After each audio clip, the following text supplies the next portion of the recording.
Taste the Daily.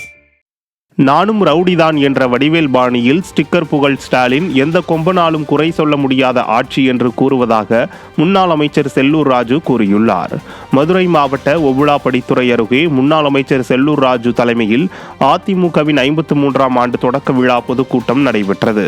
அப்போது பேசிய அவர் 2026 சட்டமன்ற தேர்தலில் 200 தொகுதிகளில் வெற்றி பெறுவோம் என்று ஸ்டாலின் கூறிக்கொண்டு வருவதாகவும், ஆனால் திமுக போட்டியிடும் தொகுதிகளில் டெபாசிட் இழக்கப் போகிறது என்று கூறினார்.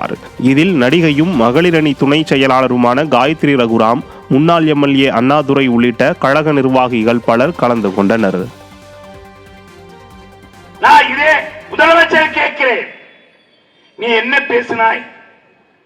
வந்தவுடன் நீட்டு தேர்வு ரத்து என்றாயே, முதல் கையெழுத்து என்றாயே, உன் மகன் சொன்னானே உதயநிதி, இன்னைக்கு முதலமைச்சர் துணை முதலமைச்சர் சொன்னாரு, ஏயா கையெழுத்து போட்டியா? எங்க அப்பாவுக்கு மட்டும் ரகசியம் தெரியும் சொன்னீங்க. என்ன ரகசியம் தெரிஞ்சு? இதுவரைக்கும் மக்கள் ஆண்டதுதான் மிச்சம்.